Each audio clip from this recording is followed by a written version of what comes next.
Bonjour, j'espère que vous allez bien. Bienvenue au sous-module qui porte sur le régime de propriété qui s'applique aux institutions financières fédérales, y compris les banques et les assureurs fédéraux. Étant donné les rôles très importants que jouent les institutions financières, le régime de propriété s'attarde aux propriétaires de ces institutions, et plus particulièrement aux propriétaires importants de ces institutions. Ce régime repose sur deux grands axes. Premièrement, les règles propres aux catégories fondées sur la taille de l'institution financière qui, depuis la codification en 2001 de la politique énoncée dans le document d'orientation de 1999, sont relativement uniformes.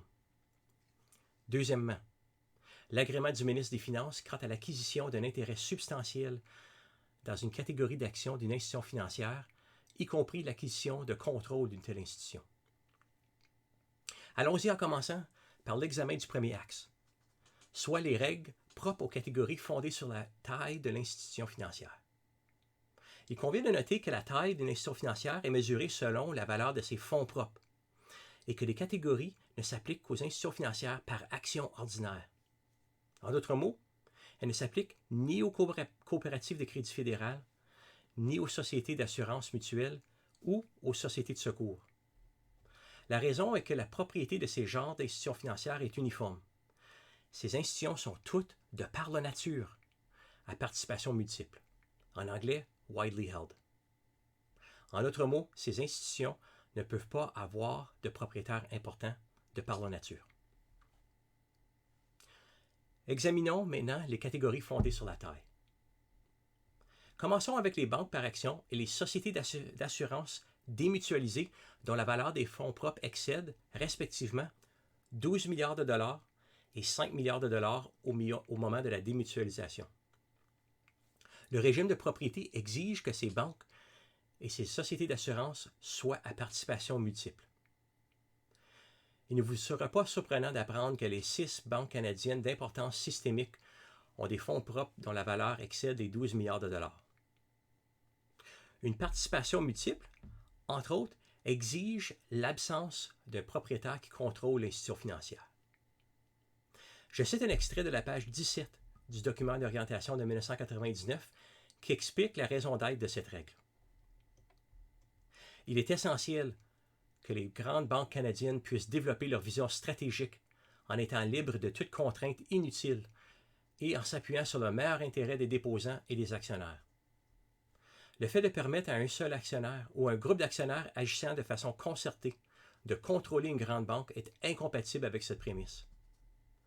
En outre, cela pourrait donner lieu à des situations où les politiques d'une banque cesseraient progressivement de promouvoir les meilleurs intérêts du reste des intervenants. Je termine la citation. Je passe maintenant à citer un extrait de la page 37 du même document d'orientation en ce qui concerne les grandes sociétés d'assurance démutualisées. Par souci de compatibilité avec le régime de propriété des banques, le gouvernement estime qu'il y a lieu d'exiger que les grandes sociétés mutuelles d'assurance vie demeurent à participation multiple après la démutualisation. Le fait que ces grandes sociétés démutualisées resteront des institutions à participation multiple aidera à assurer le maintien d'un solide secteur des assurances. Fin de la citation. Passons maintenant aux institutions financières par action dont la valeur des fonds propres excède 2 milliards de dollars, mais n'excède pas 8 millions de dollars dans le cas des banques ou 5 millions de dollars au moment de la démutualisation dans le cas des sociétés d'assurance démutualisées. Bien que la règle de participation multiple ne s'applique pas à de telles institutions financières en raison de leur rôle relatif moins important, le régime de propriété exige généralement que 35% des actions avec droit de vote de ces institutions soient offertes au public en étant négociées sur une bourse canadienne. Je dis bien généralement, car les lois régissant les institutions financières fédérales accordent au ministre des Finances la discrétion de soustraire une institution financière à cette exigence. Je cite un extrait de la page 35 du même document d'orientation de 1999 quant à la justification de cette règle générale en ce qui concerne les banques, bien que le raisonnement s'applique aussi bien aux autres institutions financières. le critère des 35 % d'actions offertes au public permet d'assujettir toute banque dont les capitaux propres dépassent 1 milliard de dollars à des exigences de déclaration en vertu des lois sur les valeurs mobilières dans l'intérêt de la transparence. Cela permet un examen par les analystes professionnels du marché, les agences de notation et d'autres intervenants. Fin de la citation. Veuillez noter qu'en 2007, le seuil de 1 milliard de dollars est passé à 2 milliards de dollars. Selon le livre blanc qui a mené à cette modification, une hausse du seuil reflète la croissance du secteur tout en préservant l'intention du principe du régime de propriété fondé sur la taille. Finalement, passons aux institutions financières par action dont la valeur des fonds propres n'excède pas 2 milliards de dollars. En raison de leur rôle encore moins important relativement aux institutions financières dans les deux catégories que nous venons de discuter, le régime accorde aux propriétaires pleine latitude dans le choix de la structure de propriété. Cette règle représente un assouplissement très important pour les banques. Comme le précise le document d'orientation de 1999, aux pages 33 et 34, à l'époque, toutes les banques non détenues par une institution financière admissible devaient devenir des banques à participation multiple après 10 ans, peu importe leur taille. En d'autres mots, les entrepreneurs qui prennent le risque de lancer une nouvelle banque devaient vendre 90 % de leurs actions à l'arrivée des 10 ans. Le document d'orientation note, et je cite, « Cette règle a pour effet de dissuader la venue de nouveaux participants parce que bon nombre d'entrepreneurs ne sont pas intéressés à lancer une entreprise dont ils devront plus tard se départir. » C'est en grande partie en cette raison de cet assouplissement que nous avons vu de nombreux nouveaux participants dans le secteur bancaire, y compris des groupes commerciaux comme Rogers, Canadian Tire et Loblaws. Comme les institutions financières peuvent croître au-delà du seuil de 2 milliards de dollars, le régime renferme une règle de transition connexe. Les articles 385 de la Loi sur les banques et 411 de la Loi sur les sociétés d'assurance stipulent qu'à compter de 3 ans après la première assemblée annuelle des actionnaires suivant le moment où les capitaux propres de l'institution financière ont atteint les 2 milliards de dollars, l'institution doit se conformer aux critères des 35 % d'actions offertes au public, à moins que le ministre des Finances les soustrait de l'exigence. De plus, comme une banque peut croître au-delà du seuil de banque de taille moyenne et devenir une banque de seuil de taille importante, l'article 385 de la Loi sur les banques énonce qu'une telle banque doit être à participation multiple dans les 3 ans qui suivent le franchissement du seuil, sous réserve de quelques exceptions.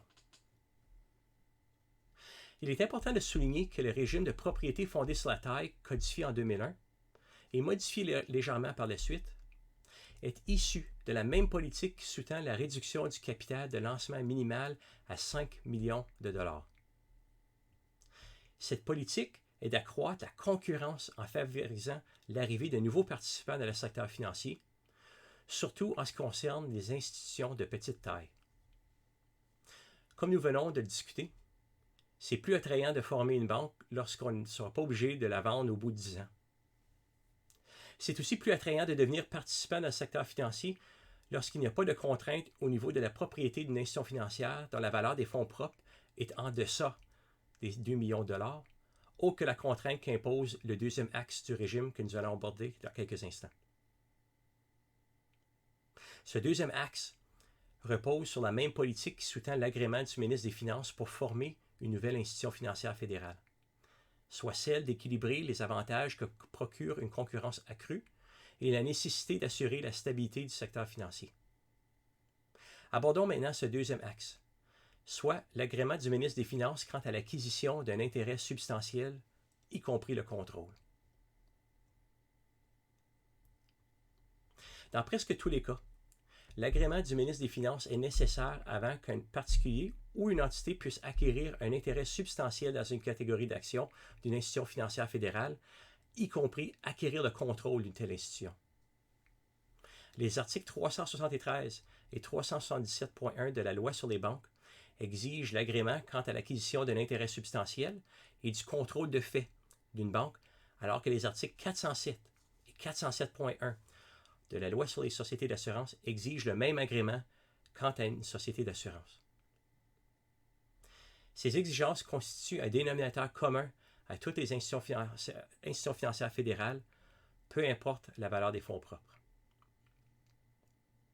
Selon les notes explicatives de 1990, qui figurent dans le plan de cours, et je cite, « L'article 373 forme la clé de voûte de tout le régime de propriété des banques en énonçant la règle fondamentale à laquelle toutes les dispositions qui suivent constituent des dérogations.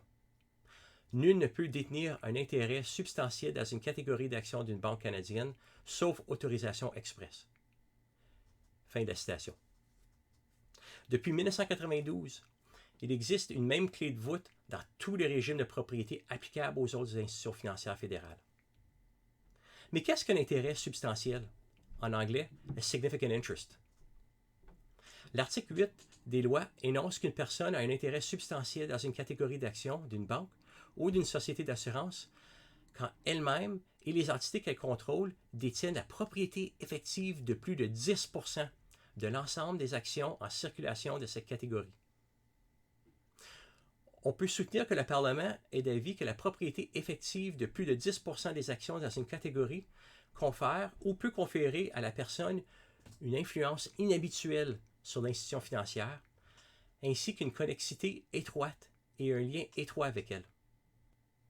On peut également soutenir que la position spéciale d'un tel actionnaire justifie un agrément préalable du ministre des Finances.